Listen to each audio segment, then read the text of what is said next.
Décision Plus est au service des investisseurs boursiers depuis 1987, au tout début de l'autonomie boursière. Notre logiciel de graphique Market Vision Plus et notre logiciel de code dynamique Trader Plus en ont fait sa renommée. Nous sommes encore ici parce que nous évoluons sans cesse et que nous servons bien nos clients. Découvrez nos produits et services spécialement conçus pour l'investisseur actif et autonome dans la boutique Décision Plus.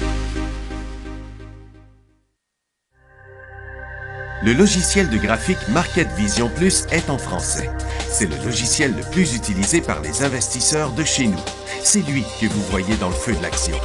Trouvez, classez et analysez plus facilement avec cet outil sans pareil pour suivre la bourse et prendre les meilleures décisions. Gardez vos titres à l'œil avec Market Vision Plus. Consultez la boutique Décision Plus pour en faire l'essai pendant 10 jours sans aucun frais, c'est garanti. Laissez-nous vous guider pour analyser la bourse et prendre vos décisions.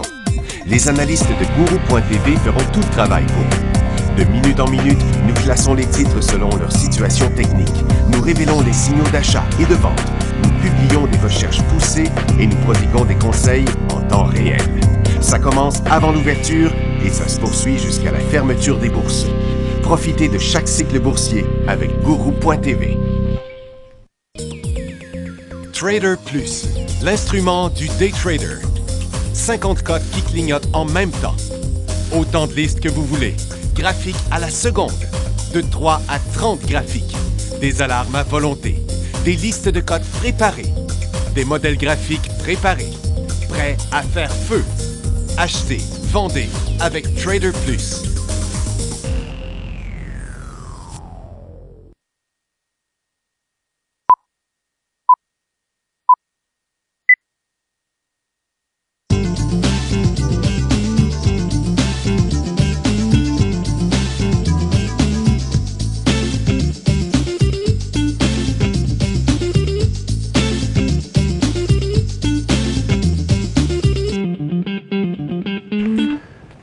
Bonjour tout le monde, bienvenue dans le fil de l'action. Lundi le 16 juin 2016, les marchés sont en hausse aujourd'hui, surtout à cause du pétrole et des mines, plus que pour les autres secteurs. Puis là, la hausse du pétrole serait due à une certaine violence au Nigeria qui affecterait les opérations de pétrole. Donc, on a ici, au départ, le dollar américain qui est encore faible, qui a chuté fortement vendredi, mais qui est encore un petit peu du côté glissant, là, mais pas trop. Puis les autres monnaies qui s'en vont à l'envers, le dollar canadien qui repart à monter aussi. Donc, le Nikkei a chuté sur son support, mais est revenu un peu. Le Hang Seng, lui, tente une traversée de sa résistance. L'autre est remonté à sa résistance. Et puis, tous les marchés américains sont juste sur le point là, de traverser en marché haussier. C'est ça qui est quand même, que le marché nous montre. Il n'y a pas tant que ça. Il y a Janet Yellen qui parle à midi et demi, je pense. Elle va parler du rapport de l'emploi qui est sorti mauvais la semaine dernière. Ils vont sûrement trouver une manière d'atténuer ça un peu. Et donc, vous voyez, Nasdaq, en fait, c'est pas un nouveau haut, là, mais par des pinottes. On est revenu à la même place qu'on était. Sur le Nasdaq, c'est pareil. Sur le Dow Jones aussi. Donc, on est vraiment sur des sommets. Et comme on le voit ici encore sur le Dow Jones, et puis sur le TSX, on est sur un nouveau haut encore aujourd'hui. Encore une fois, grâce au secteur minier et au secteur pétrolier. Par contre, tous les autres secteurs sont en train de redescendre encore une fois. C'est pas un marché facile à interpréter. Les raisons, il ne faut pas essayer de les comprendre parce que, dans le fond, il n'y a pas vraiment de raison pour avoir des marchés si hauts avec des rapports de l'emploi qui sont sortis négatifs, là. Donc, comment le milieu institutionnel fait pour faire monter les marchés comme ça, on n'en a pas d'idée. Mais il faut y aller quand même cas par cas puis suivre ce que les graphiques nous disent de faire. Du côté du Nikkei, ils ont parlé lundi, les dirigeants ont parlé lundi pour essayer de diminuer la pression haussière sur le yen, c'est tout. À Londres, il y a 2 nouveaux sondages qui montrent une hausse du support des Britanniques pour la sortie de l'Union européenne. C'est ça qui fait chuter le pound. Puis, ils disent que les grosses minières font monter les bourses anglaises, mais ils font monter les bourses partout. Puis en Allemagne, les commandes manufacturières sont en forte baisse sur une base mensuelle. Donc, c'est contradictoire. Du côté des nouvelles, Admis Pharmaceutical a fait une super chute. Il vient de perdre 53 % de sa valeur. Chute après que la FDA a demandé davantage de tests pour sa demande de nouvelles drogues liées à un traitement pour les réactions allergiques graves. C'est quand même une méchante chute, là, 53 % sur plus de tests, là. Allozyme montre des résultats positifs de mi-étape pour son produit candidat que je nommerai pas pour traiter le cancer du pancréas. Et malgré tout, puis ils disent que les essais finaux sont en cours. Et puis le titre est quand même en chute, bizarrement. Monsanto est en correction aussi. Et mentionné dans l'article du journal Barron sur l'incertitude quant à avoir une prise de contrôle par l'Allemagne Bayer va effectivement se produire. Prise de contrôle, OK, prise de contrôle par Bayer, et notamment des perspectives plus lentes de croissance pour les produits chimiques et les semences agricoles. Sierra Wireless et Movimento. Bon, on n'a pas ça, Movimento. Annonce un nouveau partenariat visant à fournir une plateforme infonuagique pour connecter les voitures. Atlantic Gold complète une 4e tranche de contrat de couverture du prix de l'or. Cette tranche de 30 000 onces a été exécutée sur une base au comptant de 1591 piastres canadiens l'once. Et c'est cher, ça. Stornoway fournit une mise à jour sur l'état de préparation opérationnelle du projet Diamant Renard. Bon, le titre ne bouge pas du tout. Toutes les activités critiques continuent dans les délais prévus. À la fin du mois de mai, la construction est à 96 % complétée. Le premier minerai livré sera à la fin de septembre et la production commerciale d'ici la fin de décembre. Minerai. C'est une mine de diamants, donc c'est ça qu'ils appellent le minerai. Peut-être qu'avant de les livrer, il faudrait peut-être en annoncer. Aux dernières nouvelles, on n'a pas entendu qu'ils sortaient des diamants de là. Et c'est tout pour les nouvelles. Donc, on voit les marchés qui ont monté ce matin, qui sont stabilisés sur le haut de vendredi, c'est-à-dire de jeudi, pour ce qui est du Nasdaq. C'est le Dow Jones qui, lui, a fait un nouveau. Il est stable, un nouveau haut. Le SPY fait pareil, puis le TSX fait pareil. Mais comme on voit, c'est le secteur énergie qui a beaucoup monté ce matin. Le pétrole est juste revenu au même endroit qu'il était, lui. Le pétrole USO est sur son haut qui avait déjà été atteint à 3 reprises dans le mois de mai. Le gaz, lui, fait du surplace à sa résistance. Donc, un autre mouvement à la hausse sur le gaz serait le début d'un cycle haussier dans une nouvelle tendance baissière, haussière, pardon. Et, tiens, on va effacer ces lignes-là. Ce serait vraiment positif pour le gaz si ça décollait plus haut que où ce qui est là présentement. Donc, tiens, on le voit mieux comme ça. Donc, ce serait en haut de 7,50 $, ce serait le début d'un nouveau cycle haussier. Et le secteur énergie, qui lui aussi est comme sur un nouveau haut, il y a quand même plusieurs mouvements là, de certains titres. On va y revenir tout de suite après. L'or est à peu près sur son prix de vendredi. C'est le vendredi que ça avait rebondi fortement. Là, présentement, les titres aurifères sont en train de redescendre, vous voyez? Donc, l'or est encore légèrement en hausse. Et vendredi, les titres avaient monté aussi fortement, mais là, les titres descendent pendant que l'or monte. Et les mines recommencent à descendre aussi, puis l'énergie plafonne. Et pourtant, c'est un mouvement positif. C'est juste quand on regarde les graphiques, là, regardez, les matériaux sont en train de redescendre, sont bloqués à ce niveau-là depuis ce matin.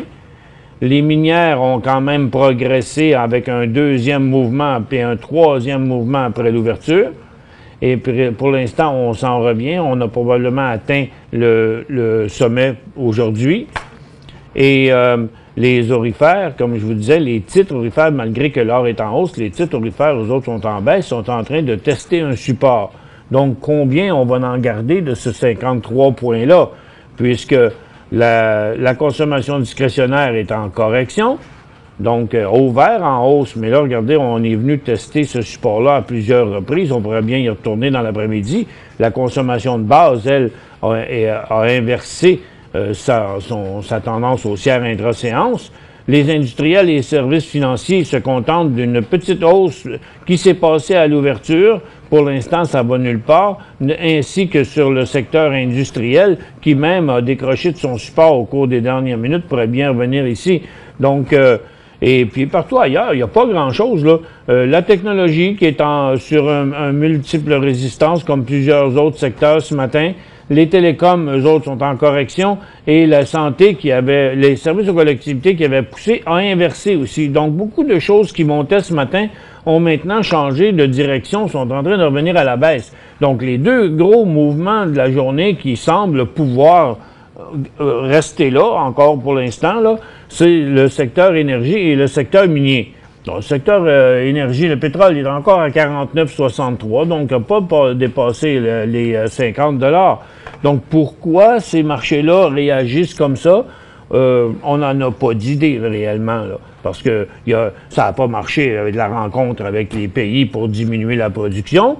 Il y en a toujours, et les activités vont reprendre de plus en plus parce que quand le pétrole remonte, ben là, les places où il y avait diminué leur activité, ils vont l'augmenter. Donc, combien plus loin ça va aller?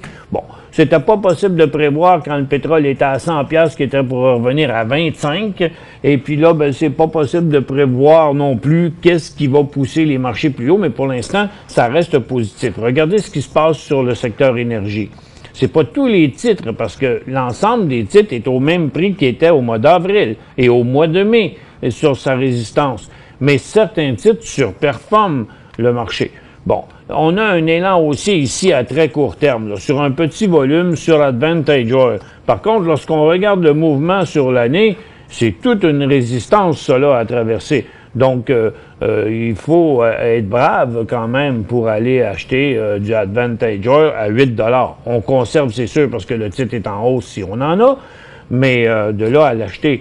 Meg Energy, vous voyez, on a un petit début de quelque chose, là. Ça semble aussi bien intéressant, mais si on fait le compte des tendances, il n'y a toujours rien d'inversé. C'est juste un rebond sur un support. Ah, Crescent Point est plus fort avec un nouveau haut. Lui, ses résistances sont encore plus loin par en haut et le titre est dans une tendance haussière, donc il ne serait pas très très loin d'un signal d'achat. Donc, c'en est un qui se prépare. C'est sûr qu'à très court terme, là, quand on le voit à ce moment ici, ben c'est très positif. Si vous en rajoutez sur une dizaine de jours, on va voir ça de manière un peu plus différente. Donc, on a passé ici, là, le mouvement qu'il y avait eu ici. Pas celui-là, puis pas celui-là. C'est parce que c'est juste quelques jours. Et puis encore là, il y a eu des gros volumes là-dessus. Mais après un cycle après une hausse de 5% ici, ça va se stabiliser. Le prochain mouvement en haut de ça serait probablement plus intéressant. Donc, autrement dit, tiens, là, il va sûrement avoir une pause ici et passer après au travers. Si ça se faisait entre-temps, ben c'est quand même un mouvement qui débute. Là. La tendance est haussière. Donc, je dirais, en intra-séance, là, aussitôt que là, on voit que c'est en train de se stabiliser. Tiens, aussi, je vous le mets en minutes, on va le voir mieux ici. Donc, on voit que c'est en train de se stabiliser, bon, là, à ce niveau-là. Donc, et puis ce niveau-là qu'on a ici, c'est vraiment sur le haut de cette résistance-là où on est ici. Donc, autrement dit, le prochain signal, c'est 23 $ sur Crescent Point. Enseigne Énergie, il fait comme l'autre faisait tantôt, MEG. Donc, c'est le même mouvement que MEG. Le volume est rendu à son volume moyen à mi-journée. C'est quand même intéressant. Est-ce que ça pourrait être considéré comme un signal d'achat? Oui, c'est pas un signal du siècle à cause que le volume n'est pas très fort, mais la cote n'est pas allée très loin non plus. La tendance est haussière. La chose positive ici, c'est que le point de sortie, il est clair et net. 6,80. Si vous achetez ici, il venait qu'à passer par là, ce serait un faux décollage et même ce serait maintenant un signal de vente. Mais les possibilités de continuité sont bonnes. Mais encore une fois, un autre ici qui en manque encore un peu, là, Trilogy, qui, vous voyez, là, son sommet est ici, là, donc ce serait dans les 5 et 15 à peu près son signal. Freehold, lui, il est en condition haussière. Et il a passé ici il y a environ une demi-heure. Et donc, vous voyez, quelques titres sont forts. Secure, ben, il y a trop de résistance. Imperial, il y a trop de résistance. Surge Energy, il y a trop de résistance. Mais il y a beaucoup de titres qui font ça. Oui, parce que vous avez remarqué que l'indice pétrolier, il est en haut à côté sur sa résistance. Donc, il y a quelques titres qui surperforment le secteur. Les autres sont comme le secteur, proches de devenir, de donner des signaux, mais j'ai l'impression que psychologiquement, là, c'est le 50 $ là, qui compte là, sur le prix du pétrole. Regardez Grande Sierra, vous voyez le nombre de titres qui sont sur une multiple résistance. Donc, je pense qu'il est un petit peu prématuré pour embarquer. Par contre, si ça passait, ben ça passerait. Tu sais, c'est de la titre, là. Ça serait un signal d'achat important sur le secteur. Mais on n'est pas encore rendu. Il y en a quelques-uns qui sont plus beaux que d'autres, comme Calfrac, mais sur un petit volume de rien, qui est passé à 8 % d'augmentation aujourd'hui.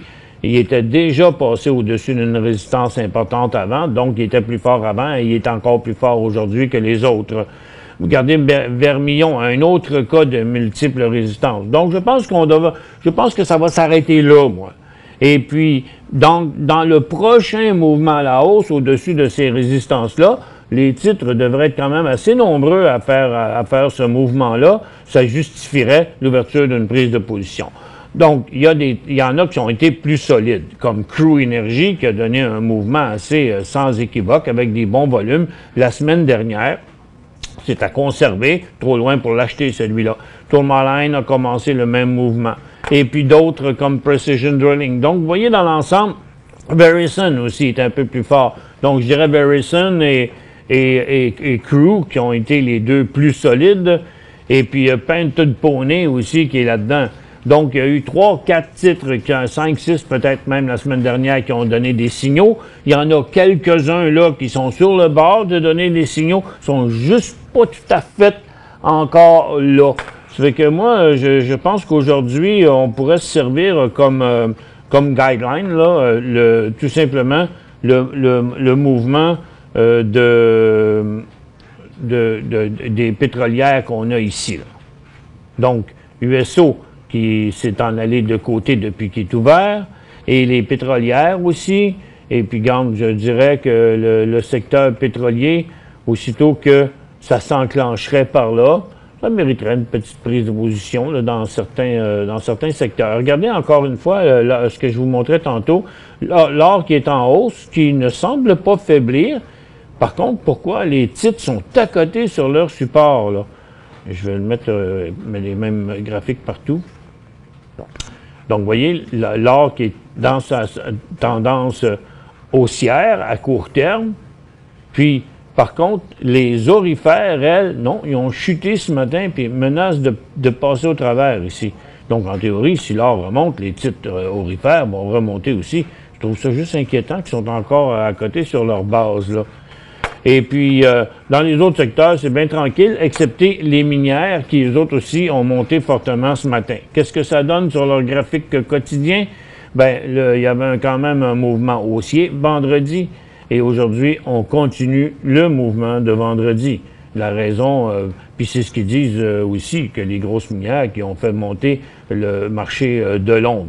De là à savoir pourquoi là, les minières sont parties en feu comme ça, on n'a pas de réponse là-dessus. Mais excepté que le signal de vendredi donne suite encore aujourd'hui. Si on les regarde un par un, Tech a donné son signal vendredi, First Quantum aujourd'hui. Donc, Tech a parti le bal et First Quantum a suivi. HotB aussi a suivi aujourd'hui dans les mouvements. Puis la plupart des minières sont à la hausse. Capstone aussi est à la hausse et dans des débuts de cycle haussier, même Taseco. Donc, on voit quand même que le mouvement est étendu pas mal à l'ensemble du secteur. Donc, somme toute, on est sur le bord d'un nouveau signal haussier sur les pétrolières. Les minières, on est une journée en retard parce que ça a commencé surtout vendredi, ou encore ce matin. Puis pour ce qui est des autres secteurs, c'est assez tranquille. Il y a le secteur aurifère là, à vérifier, à surveiller, parce que même si l'or est à la hausse, nos positions aurifères, elles, on va regarder le scénario, nos positions aurifères sont quand même plus hautes qu'elles étaient, là, parce que ça a monté la semaine dernière.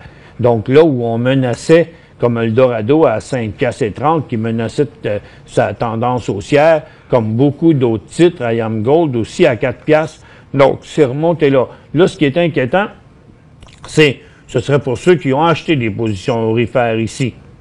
Parce que ceux qui n'ont pas acheté, qui ont juste conservé, on s'est éloigné de notre point critique où il faudrait vendre. Puis ça, c'est valable pour à peu près tous les titres comme Yamana Gold, qui est inquiétant à 5,50, qui ne l'est plus à 6,50. Combien plus loin on va aller là? Je pense que ça va plafonner pendant un bout de temps. Donc, là où on était sur le bord de liquider des positions, maintenant, c'est moins inquiétant parce qu'on s'est éloigné à la hausse. Pour acheter, par contre, on est trop avancé dans le mouvement. Et si l'or se remettait à descendre, ben c'est peut-être tout simplement une belle place pour diminuer les positions à plus cher, quitte à racheter lorsqu'on passera au travers de ces résistances-là. En tout cas, pour l'instant, le marché, disons que ça reste positif. Certains secteurs sont un petit peu plus faibles, comme les télécoms, à très court terme. Vous voyez, aujourd'hui, là, il semble vouloir aller un petit peu plus bas, mais dans son graphique quotidien, c'est pas grand-chose, là, quand même que ça redescendrait jusque-là. C'est des mouvements à très court terme. Pour l'instant, ça plafonne vraiment partout. On est à 60 points sur le TSX, 115 sur le DAR, puis on est comme atteint la limite, là. Passer ça sur les indices boursiers, on va avoir un signal de bull market. Et sur certains secteurs comme les pétrolières, ce sera un signal de nouveau cycle haussier. Et puis, pas sur les minières parce que les autres sont déjà avancés.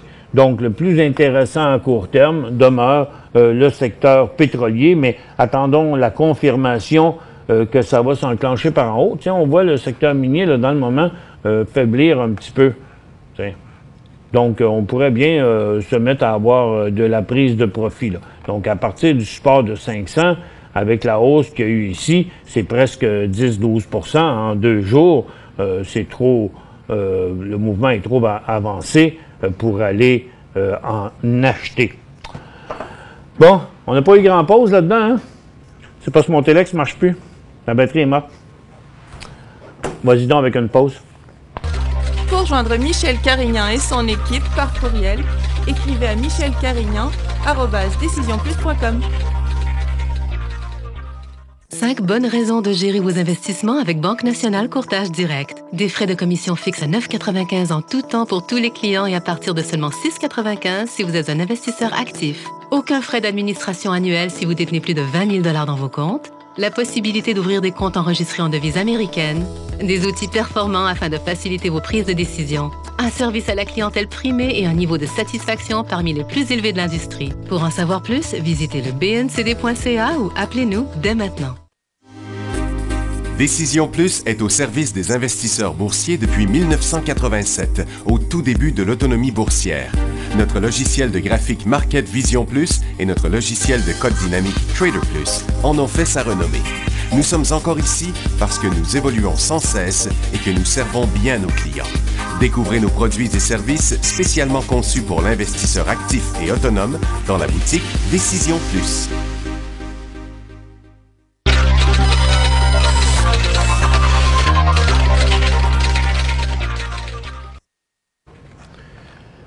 Bon retour, mesdames et messieurs. Là, une première question de Bob ici.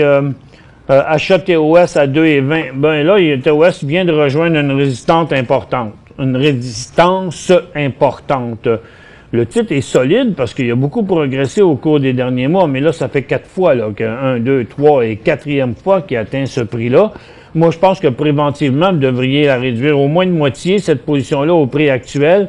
Et puis, si il redécollait en hausse après, plus tard, ben, vous pourrez la reprendre, cette position-là. Mais pour l'instant, il y a des grosses chances de revenir à 2 piastres, 2 piastres et 7. Puis pour ce qui est de FM, vous avez acheté à 9 et 10, il vaut 10 piastres.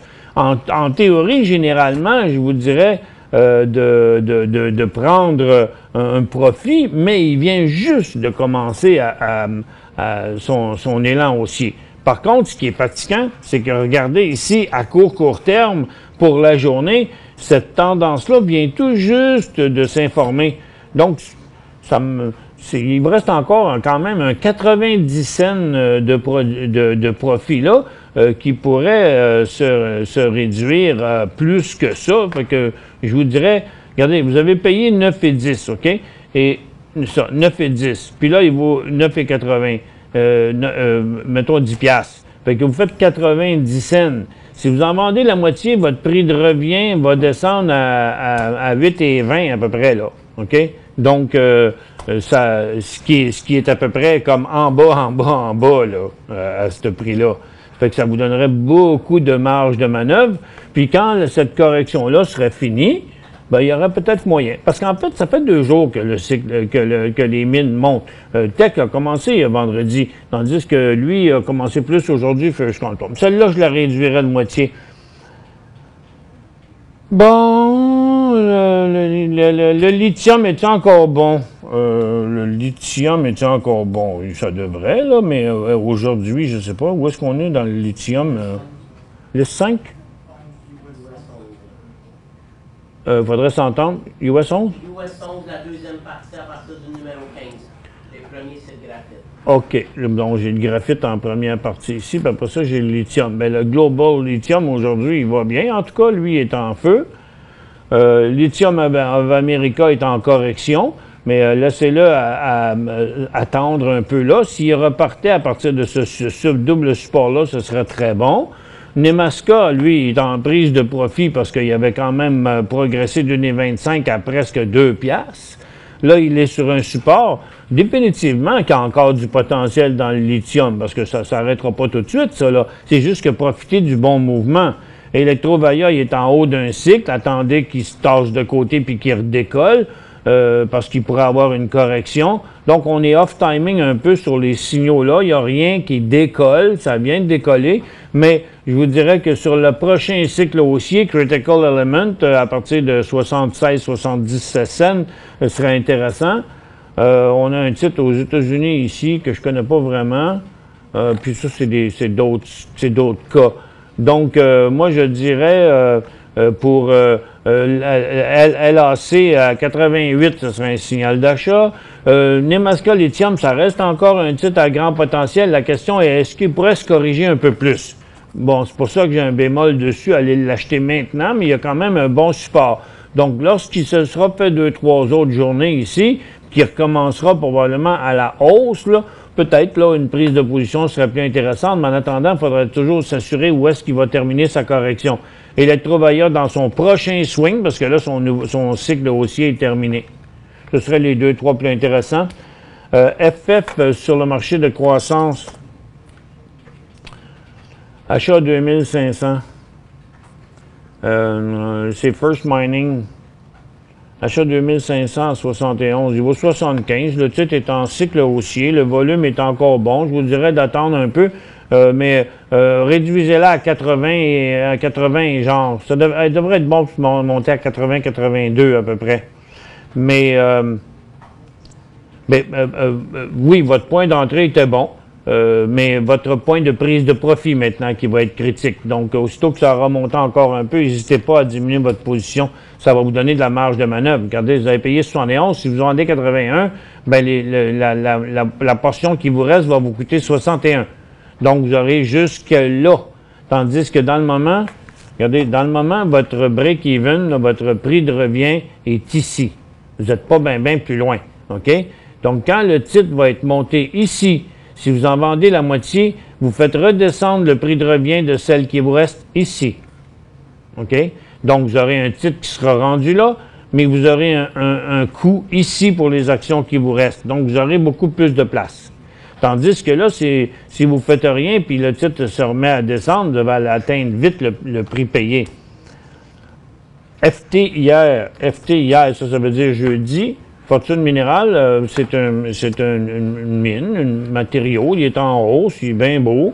Qu'est-ce qu'il a l'air dans son graphique à long terme? Regardez, il fait ses volumes, ses plus gros volumes des dernières années.